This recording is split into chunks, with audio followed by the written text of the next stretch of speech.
ጂናዛው ሲንቀሳቀስ አየው። እንዴ አይኔ ነው ወይስ ምንድነው ብዬ አይኔን አበስኩ፣ ጨፍኜም ገለጽኩ።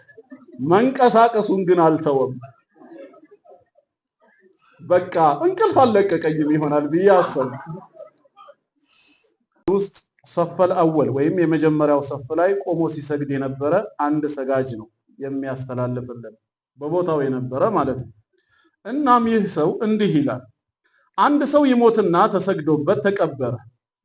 ከዚያም ከኢሻ ሰላት በኋላ ናዕሹ ይሄ ጀናዛ መሸከሚያው ሊመልሱት ይዘውት ወደ መስጂድ ሲመጡ ሰዓት ሂዶ ስለነበር መስጂዱ ተዘግቷል።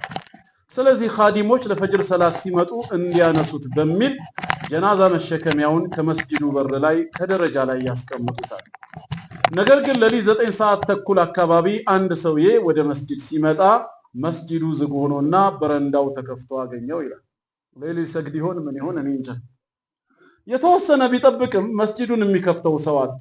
ብርዱ በጣም ሲበረታበት ዞር ብሎ ሲያይ ጀናዛ መሸከሚያውን ካጠገቡ አገኘው።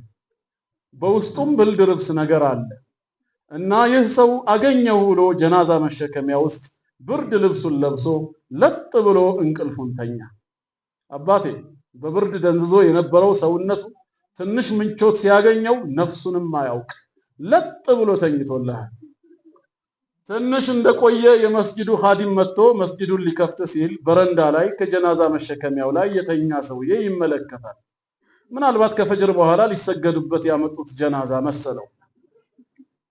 ከኋላውም ሌሎች ሰዎች መጥቶ ግማሹ ሽንት ቤት ሌላው ውዱእ ሊያደርግ ይሄዳሉ። ይህ በረንዳ ላይ ተኝቶ የሚያዩት ሰውዬ ወይም ጀናዛ ደግሞ ሁሉም ቀድሞኝ የመጡ ሰዎች ሊሰገድበት ያመጡት ጀናዛ ነው ብሎ ያስባል በውስጥ። በዚያ ላይ ፈጅር ነው። ሰው ከእንቅልፉ ተነስቶ እየመጣ ነው ያለው። ገና በደንብ ያልነቃ ህዝብ ነው። ሊሰገድበት የመጣ ጀናዛ ይሆናል በማለት ተጋግዘው ወደ መስጂድ ኢማሙ ጋር ወደ ሚህራብ አስገቡት። ማሻአላህ ትብብር። ብርድ የቀጠቀጠው ሰውዬ ሲሸከሙት አያውቅ ተኝቷል። ሰዎቹም የማን ይሁን ብለው አይጠይቁ፣ ገና ከእንቅልፋቸው በደንብ አልነቁም። እናም ተሸክመው መስጂድ ውስጥ አስገቡት። ፈጅር አዛም ብሎ ለመስገድ ወደ 50 የሚሆኑ ሰዎች ተሰበሰቡ። ይህንን ታሪክ የሚያስተላልፍልን ሰው እኔም ከሰጋጆቹ አንዱ ነኝ፣ የመጀመሪያው ሰፍ ላይ ነበርኩ ይላል። ከፈርድ በኋላ ልንሰግድበት ጀናዛው ከፊት ተደርጎ የፈጅር ሰላት እየሰገድን ነው። ልክ ለሁለተኛው ረካዓ ስንነሳ ነገር ግን የጀናዛ መሸከሚያው በደንብ መንቀሳቀስ ጀመረ። ያኔ መረባበሽና መፍራት ጀመርኩ። ይህ የተኛው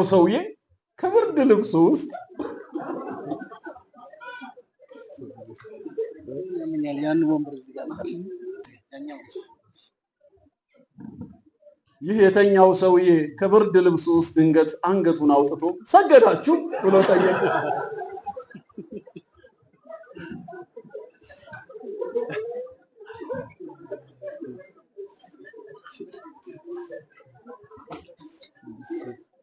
ያኔ ሁሉም ሰጋጆች ደንግጦ መተረማመስና መሮጥ ጀመሩ።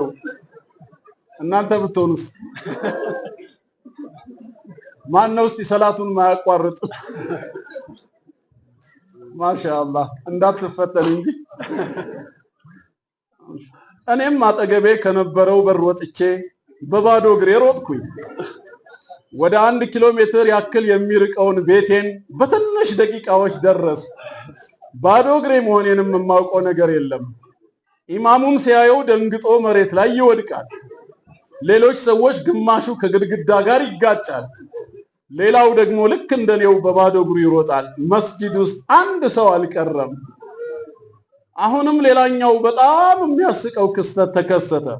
ያ ከሬሳ መሸከሚያ ላይ ተኝቶ የነበረው ሰውዬ ሲነሳ ሰዎች ሲሸሹ ሲሮጡ ሲያይ ከኋላቸው ተከትሎ መሮጥ ጀመረ።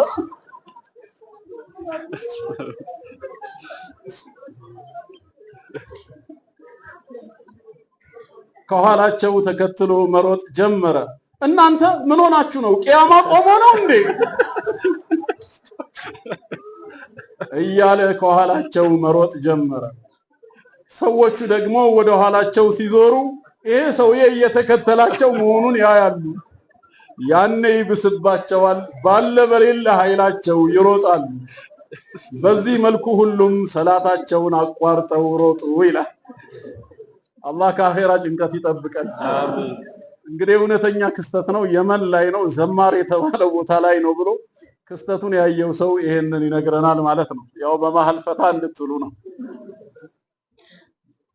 እና እንዳልኳችሁ ያው ሌሎች ቀናቶችም ምናልባት አላህ ፈቅዶ የምንገናኝባቸው ይኖር ይሆናል። በተለይ የፊታችን እሁድ ፕሮግራም ይኖረናል ኢንሻአላህ።